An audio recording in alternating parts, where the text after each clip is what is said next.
Praise the Lord. Let us open our Bible on Psalms 133, 1 hanggang 3. Praise the Lord. Behold, how good and how pleasant it is for brethren to dwell together in unity. It is like the precious ointment upon the head, that ran down upon the beard, even Aaron's beard, that went down to the skirt of his garments.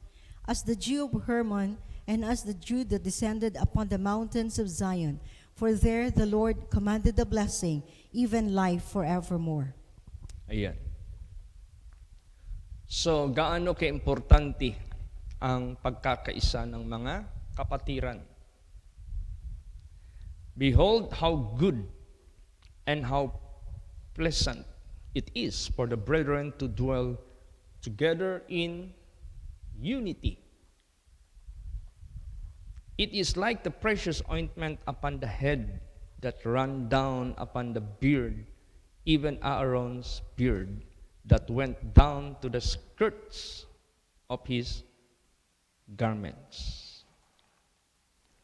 As the dew of Hermon, and as the dew that descended upon the mountains of Zion, for there the Lord commanded the blessings, even life forevermore. So itong unity na ito, it is under the Lord God Almighty. Yung ating pagkakaisa, ilalim ito sa kapangyarihan ng Diyos. Diyan tayo magkakaisa under His rule, under His name, under His command. So, let us be united. Let us dwell together in unity. Pag sinabing dwell together in unity, pag sinabing dwell, nasa loob ka. Walang lalabas. Lahat magpasakop. Lahat huwag lumabas. Kahit paman sa lilim ng pakpak ng Diyos. Huwag lumabas sa command ng Diyos. Huwag lumabas sa kalooban ng Diyos. Lahat tayo, walang lalabas sa atin. Tingnan mo yung lumabas. Naalaala niyo yung sinabi ni Lord Jesus Christ sa Jerusalem? Jerusalem, Jerusalem, sabi niya, how often would I gather you as a hen gathereth her chicks under her wings, and you would not. Sabi niya, Jerusalem, Jerusalem, gaano ko kayo kadalas gagawin sa inyo na katulad sa isang mungaan, inahing manok, na tinitipon niya ang kanyang mga sisiw sa lilim ng kanyang pakpak, subalit ayaw ninyo. Kaya tayo, wag tayong lumabas sa ilalim ng kontrol, ilalim ng kalooban, ilalim ng kautusan ng ating buhay na Diyos. Magpasakot tayong lahat. Diyan tayo maliligtas. Kaya nga sinabi diyan, He will command the blessing, even life forevermore. Praise the Lord. Na-mention na naman dito si Aaron. Yung verse 2. Aaron's beard. Yung ointment upon the head. The anointing of God. So meaning to say, naalala niyo yung Aaron's rod na nagbud, nagsanga, nagbunga. Inilagay yan ng Diyos doon sa Ark of the Covenant. Yung mensahe natin kagabi na binigay ni Lord Jesus, do not break the covenant of God. Praise the Lord. Ano pang nandoon sa loob ng covenant na yan? Mana. Ano yung spiritual mana na yan? Jesus said, I am the bread from heaven. I am manna from heaven. Yun na yung word of God na yan, na huwag nating i-violate, huwag nating i-transgress. Kainin natin yan. Pag sinabing kainin, swallow it, apply it. Do not vomit. Do not neglect. Do not reject. Kainin natin. Kasi Jesus said, "He that eateth me will never die." Hindi tayo mamamatay. Kaya napaka-importante yung covenant ng Diyos. Praise the Lord. Kaya gusto ng ating Panginoong Diyos na yun na nga, gusto niyang i-align ang ating organisasyon. I-align ang ating samahan. I-align ang ating grupo. I-align ang ating kongregasyon. I-align kahit paman ang itinatag ng Diyos sa buhay natin lahat. We are all brethren. We are all children of God na tinawag niya according to His purpose. Anong purpose ng Diyos? Para tayo i-bless. Para tayo makaangkin ng buhay na walang hanggan. He will command the blessing. He will command even life forevermore. So, dyan tayo magpapaloob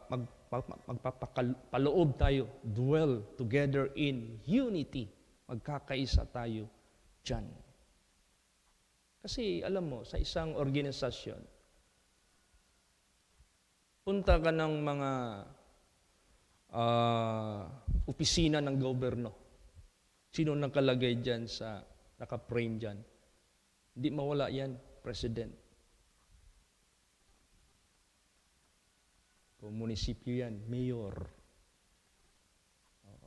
Kasi yung protocol sa utak ng mga tao, kailangan i-follow yan. Kailangan mayroong recognition. Kaya ang Diyos, naglalagay siya ng anointing sa mga Aaron na mangyaring Aaron dito sa lupa. Para yung direksyon ng Diyos mula sa Kanya, doon kay Aaron, papunta sa kongregasyon, papunta doon sa mga tao. Para pag ang Diyos ay mag-direct, mayroon siyang taong pinagkakatiwalaan na doon niya i-channel ang kanyang anointing para iutos niya. Praise the Lord. Ilang Aaron ang nangyari dito sa Bible. Ibig sabihin, Aaron, pag namatay na si Aaron, nag-appoint ng Diyos ng priest. Wala na yung priest, nag-appoint na naman siya. Hindi pwede mawala yung gagamitin ng Diyos kung saan niya ibibigay yung kanyang message for the people of God, Israel, sa kongregasyon. Sa government side naman, nagpili siya ng hari. Pag mamatay na yung hari, meron na namang hari. So meron tayong tinatawag na organisasyon which the Lord organized already in the old times. Ang gawin na lang natin, follow through. No? Gawin na lang natin, sundin na lang natin para sa ganon. Tulad yan, may ministry tayo. Anong ministry natin sa holy place? Para tayo na niligtas ni Jesus Christ, gamitin tayo para magligtas pa ng mga kaluluwa. Hindi man natin ito magawa sa sarili natin. Galing yan sa langit. Kasi ang mahaharap natin dito sa lupa, galing din sa langit na binagsak dito. Makapangyarihan yan sila. Yan yung nag-deceive sa ating magulang na si Adam at si Eva. Yan yung nag-deceive sa mga tao na hindi naligtas noon. Tayo na iniligtas ng ating Panginoong Diyos. Magpagamit tayo sa Kanya para marami pang maligtas na mga tao. Kung hindi tayo gabayan ni Lord Jesus Christ at utusan anong gagawin natin, wala. Para tayong batalyon na walang commander. Hindi alam kung anong order galing sa taas. Pero kung meron tayong batalyon na merong commander na may nag-uutos doon sa itaas, guided tayo, protected tayo, samahan tayo, lahat-lahat na kumplituhin tayo ng buhay na Diyos. Tingnan mo dito sa Bible. Minsan yung wall of Jerusalem nasira. Sinong sisihin natin na nasira yung wall of Jerusalem at nasunog yung Jerusalem? Sinong sisihin natin? Why Jerusalem burned and the wall of it were destroyed? Sinong sisihin natin? What was the cost? Di ba sabi ng Diyos sa hari sa panahon na yan through the mouth of Jeremiah? Punta kayo sa Babylonia. Magpasakop kayo doon. Hindi masunog, hindi masira, hindi kayo mamatay. God giving them such a special mission to the other foreign land to bring the salvation to the Gentiles. Commander yan nag-disobey ngayon yung hari. Ginamit niya ang kanyang Okay, sige lang. Praise the Lord. Ginamit niya yung kanyang human wisdom. So ano ngayon nangyari? Namatay sila. Nasunog ang Jerusalem. Nasira ang mga walls nito. Napasok sila, na-invade sila ng kaaway. Samantalang ang sabi ng Diyos, pag sumunod lang kayo sa akin, hindi kayo mamamatay. Sasamahan ko kayo doon. Hindi ko kayo iiwanan. At ang Jerusalem hindi masusunog, hindi masisira. So, ang masisi dyan, yung disobedience sa protocol ng commander na sa langit. Yun ang ma-blame doon. Kaya nakita naman natin what destruction happened to their lives. Iniwanan sila ng Diyos. Ibinigay sila sa kamay ng mga kaaway. So, damage has been done. So, yung nasunog ang Jerusalem, yung nasira ang mga wall, that is the remembrance of the disobedience of a king to the order of their commander. Praise the Lord. Ngayon, dumating ang panahon. Another generation na naman. Gusto ng Diyos ipa-repair. I-repair yan. Nagawa ang Diyos ng order, i-repair yan. So, bakit? Para ang Jerusalem again will be rebuilt. Ma-rebuild na naman. Para yung pagliligtas ng Diyos sa buong mundo ay ma-establish na naman. So, basahin natin Nehemiah 4:6. Praise the Lord. So built we the wall, and all the wall was joined together unto the half thereof, for the people had a mind to work. Yan. Pinapagawa ng Diyos sa kanila yung wall. And the wall was joined together unto the half thereof, for the people had a mind to work. Ibig sabihin yan, nagkakaisa sila sa paggawa. Di ba anong nangyari sa atin dito? There was a time na meron tayong manggagawa na kumalas. Bakit? Nabiktima ng masamang espiritu. So, kailangan natin itong i-prevent. Praise the Lord. Huwag nating hayaan na manakawan tayo ng ating kaaway ng mga manggagawa o mga tupa ng ating Panginoong Diyos. Kasi pag ang manggagawa ng Diyos ang manakaw ni Satanas, dala yung mga karnero. Kawawa naman. Kaya, ibibuild natin yung wall na minsan nagkaroon ng butas. At naalala ko pa yung revelation ni Lord Jesus. Mag-ingat kayo. Baka may susunod sa yapak ni Dondon. Ibig sabihin yan, God warned us. So ngayon, para mangyari, huwag nating kalimutan ang order ng Diyos, protocol ng ating Panginoong Diyos. Dapat yan ay masunod. Diyan tayo magkakaisa sa Diyos under His command. Para tayo mag-prosper, para tayo, yun na nga, i-command niya ang blessing, kahit ang everlasting life, ibigay niya yan. Praise the Lord. Oh, yung kaligtasan, ibigay niya yan. Bakit? Nasa right ka eh. Nasa tama ka na. Pamamahala ng Diyos mula sa langit na nag-establish sa kanyang mga people. Kaya, alam mo, nung narinig ng kaaway nila yung nagsimula na silang nag-rebuild ng wall, nasa halfway na sila, galit na galit yung mga kaaway nila. Kaya tayo, pag pinagtitibay natin yung organisasyon natin, yung pagsamahan natin, galit si Satanas. Sabihin ni Satanas, nako, paano yan? Paano pa ako makapuntos nito? Paano ko pa sila masira? Paano ko pa sila mawatak-watak? Paano ko pa sila ma-divide into division? Pinagtitibay na nila ang kanilang sarili, ilalim sa Panginoon. O, tingnan mo. Pag sumunod lang tayo sa order ng Diyos, dismayado yung kaaway natin. Praise the Lord. No? Basahin natin. Nehemiah 4:7 and 8. Praise the Lord.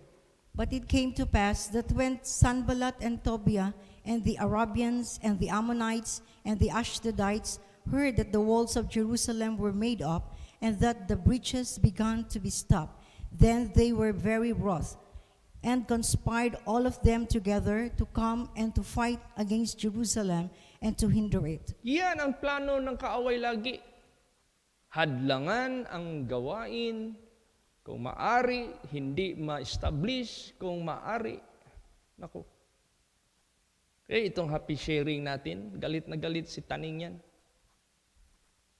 Yung conference na ginagawa namin from time to time ng mga pastors, galit na galit si Taning yan. Kasi alam niya,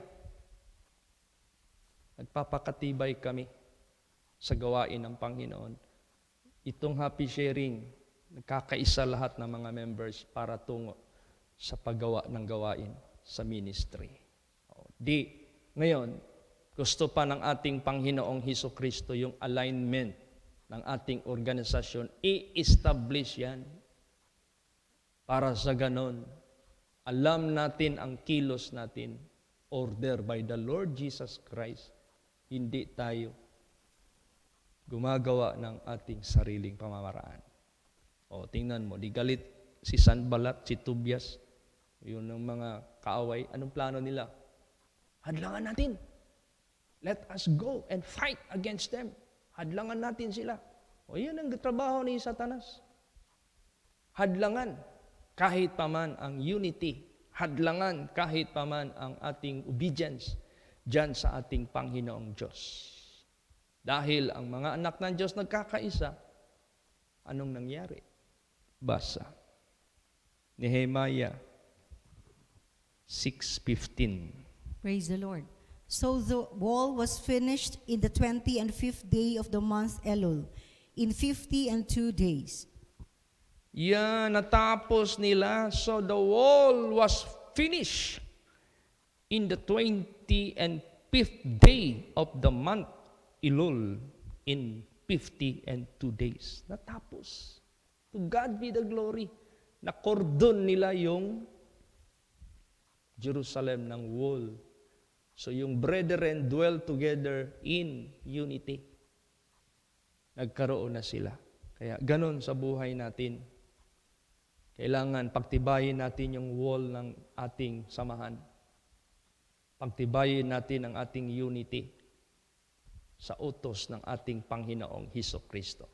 Alam mo anong naisip ng mga kaaway after natapos yung wall na yan? Ano kaagad ang naisip nila?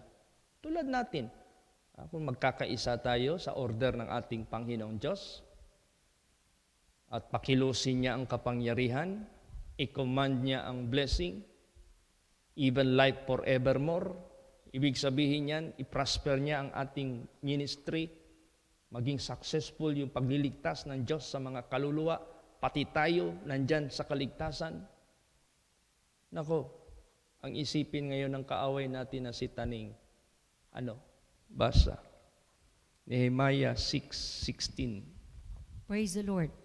And it came to pass that when all our enemies heard thereof, and all the heathen that were about us saw these things, they were much cast down in their own eyes, for they perceived that this work was wrought of God. Yan ang naano nila. Lupaypay sila. Dismayado sila. And it came to pass that when all our enemies heard thereof, and all the heathen that were about us saw these things, they were much cast down in their own eyes, for they perceived that the work was wrought of our God. Ang Diyos lang ang maasahan natin na maging victorious tayo. So the key of that is unity. Praise the Lord. And let us recognize the anointing of God to Aaron. Ganun ang gusto ng ating Panginoong Diyos sa atin dito. Itong Psalms 133, 1-3, minsan yung second verse, hindi ko pa na yan. Hindi ko pa talaga na importante pala yan. Praise the Lord. Covenant pala ng Diyos yan. Ibig sabihin yan, recognize which God organize. Ano yung inorganize ng Diyos, recognize it. Para sa ganon, meron tayong direksyon sa buhay natin kasi doon idadaan ng Diyos ang kanyang mensahe sa kanyang inappoint ng ating Panginoong Diyos. Then ang hari naman sa government side, sumunod kayo sa guidance ng Diyos kay Aaron. Praise the Lord. Supportive kayo. Suportahan ninyo. Ito na yung ginagawa ninyo. Nung nag-message dito about Happy Sharing Project, kayo government, sinuportahan ninyo. Nung lahat ng mga kongregasyon na mga nangangailangan, praise the Lord, sinuportahan ninyo sa inyong ministry. So lahat tayo, let us support the program of God. Ipaprosper tayo ng Diyos. Maniwala kayo, si Jesus ang kikilos. I-command niya ang blessing. Yung ating pondo na yan, lulubo yan. Marami tayong ma-establish na mga kongregasyon na tutulungan. Marami pa tayong ma-establish na mga baguhan. Tulad niyang Dipulog. Pag may enough budget tayo, suportahan ka agad yan. Padala ka agad ng worker, tayuan ka agad ng kongregasyon. By the grace of God. So ma-preserve sila. Yung lugar ni si Pastor Amian dyan sa Astorga, full blast yan, suportahan ka agad natin yan. By the grace of God. Kung nahihinog na yan sila dyan, then pahinugin sila ng husto. Suportahan. So, dami tayong yung mga nag-request dito, Pastor, gusto kong magkaroon ng holy place, krusadahan natin yan. Ang mobility natin, bilis. Dahil nagkakaisa tayo. Praise the Lord, because we unite. Ganon. Ito, nagsisimula na tayo. Gusto ni Lord Jesus Christ, mag-unite tayo. Praise the Lord. Magkakaisa tayo. So, anong ginawa ng government side para sa gawain ng Diyos? Basahin natin. 1 Chronicles 29 verse 3. Praise the Lord. Moreover, because I have set my affection to the house of my God, I have of mine own proper good, of gold and silver, which I have given to the house of my God, over and above all that I have prepared for the holy house. Yan. Ibig sabihin yan, the king itself that represents the government of the Lord God Almighty, sila yung nag-initiate ng gawain para sa paggawa sa templo ng Diyos. And dahil dyan, sinuportahan ngayon ng common people, congregation, members, anong nangyari? Basa 17 and 19, 1 Chronicles 29, 17 hanggang 18 pala. Sige. Praise the Lord. I know also, my God, that thou triest the heart, and hast pleasure in uprightness. As for me, in the uprightness of mine heart, I have willingly offered all these things, and now have I seen with joy thy people, which are present here, to offer willingly unto thee. O Lord God of Abraham, Isaac, and of Israel, our fathers, keep this forever in the imagination of the thoughts of the heart of thy people, and prepare their heart unto thee. Yan. Lahat tayo.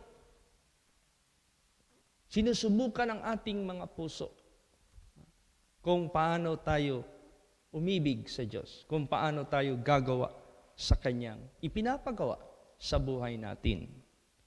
Kaya, therefore, itong unity under the command of God, the command of our Lord Jesus Christ, napakahalaga nito. Gusto ng ating Panginoong Diyos. Gawin lang natin ang ipapagawa ng Diyos sa atin. Magpakatibay tayo. Let us build the wall of spiritual Jerusalem para hindi tayo ma-invade ng mga kaaway. Para si Sanballat, si Tobias, hindi na sila makahinder sa ministry na pinagkaloob ng bawat isa sa buhay natin. Praise the Lord! Kasi ang Diyos na mag-command sa blessing. Ang Diyos na mag-provide sa lahat. Tapos, yung pinaka-essence, pinaka-importante, bakit tayo naglilingkod sa Kanya, yung everlasting life. Yan ang pinakamahalaga sa lahat.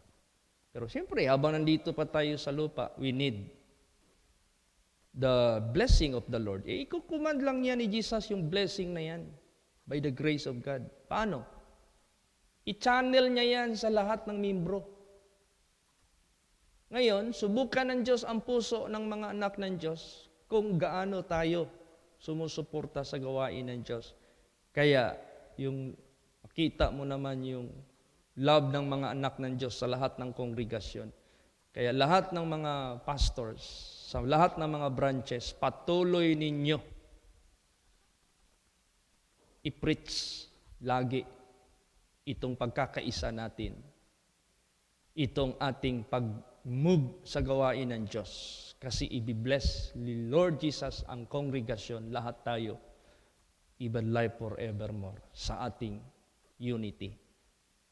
Diyan, sa obedience natin sa Diyos. Praise the Lord! Tingnan mo si King Hezekiah. Nung nagkaroon siya ng programa na linisin ang templo. Nagkaroon siya ng programa na ang templo magamit for worship. Kumilos yung power ng Diyos. Anong nangyari? Last verse. 2 Chronicles 29:36. Praise the Lord. And Hezekiah rejoiced, and all the people, that God had prepared the people, for the thing was done suddenly. Yes. Quickly. Ikukuman lang kasi ng Diyos. Tingnan mo yung paggawa niya ng buong sanglibutan. Quick. Let there be sun, and there was sun. Let there be light, and there was light. Ibig sabihin yan, He will command. I-command lang yan ng Diyos. Suddenly, magtaka na lang tayo. Ganun ang Diyos natin. Praise the Lord. Kaya, to God be the glory. Salamat tayo sa Diyos na ginaguide niya tayo sa Kanyang revelation, sa Kanyang instruction sa Word of God. And He is indeed the God of order. Kaya, pasalamat tayo. Meron tayong commander na sa langit na siya ang nagmamani-over sa atin All we have to do is to be obedient lang dyan sa Kanya. Do not ever follow the footstep of King Zedekiah. Nung inuutusan siya ng Diyos, pumunta kayo sa Babylonia, sasamahan ko kayo doon, mabubuhay kayo doon. I will deal with you there. Very good. Di naniwala sa commander. Doon siya naniwala sa mga advisors niya. Sir, oh king. Pangit naman na tayo doon, mag-bow down tayo sa mga enemies. Hindi nila kasi nakuha yung purpose ng Diyos, nami-mission sila doon. Para naman di sundalo, para hindi naman commander sa isang hukbo. Pag yung pinakataas na nagsalita, obey first. Sunod ka lang. Pagdating mo doon mo na ma-realize, ito pala ang purpose ng Diyos. I-preserve niya ang Jerusalem. Ipalabas tayo to bring the salvation of God to the Gentiles, to the heathen. Hindi niya inaunawaan yun. Nag-go against siya. Naniwala siya sa mga advisor niya na mga ungodly, mga wicked, kasi gusto nilang patayin si Jeremiah. Lingkod ng Diyos. Pwede ba yan? That's impossible. O sino ngayon ang napahamak? Di sila. Kaya mahirap tayong go against sa protocol of God. Tandaan natin yan. There is danger there. Kaya gusto ng Diyos i-secure tayo lahat. Gusto ng Diyos i-preserve tayo lahat.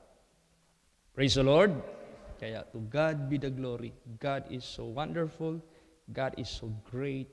God is so amazing. Kaya let us praise the Lord for this. Let us rejoice sa pagsunod sa order ng Diyos. Magpakabata lang tayo lahat. Diyan natin makikita if we unite, dwell together in unity, and recognize the anointing of God to Aaron. Unity, hindi shortcut doon ka agad sa verse 3. Meron mo nang recognition kay Aaron. Bakit? Siya ang nag-organize niyan. I-recognize natin siya. Tingnan mo lahat na lumaban doon sa mga inanoint ng Diyos. Wala. Failure sila lahat. Kaya isipin natin yan. Lagi tayong manginig sa Diyos para blessing ang ibibigay niya sa atin, even life forevermore. Malayo tayo sa pagkabiktima sa ating kaaway. Kay Tobias, kay Sanballat, kay Datan, kay Korah, Abiram, Absalom, lahat ng mga rebellious dyan sa Bible, huwag magpadala. Kailangan natin spirit of Joshua, spirit of Caleb, spirit of Shadrach, Meshach, Abednego, Daniel. Sila yung mga nag-obey sa direksyon ng Diyos. Sinamahan sila. Nag-prosper sila. God bless them and become a blessing saan man sila naroroon. Ganon din ang gagawin ng Diyos sa buhay natin. Why God will bless us? To make us blessing to others. Praise the Lord! Nagsitayo po ang lahat.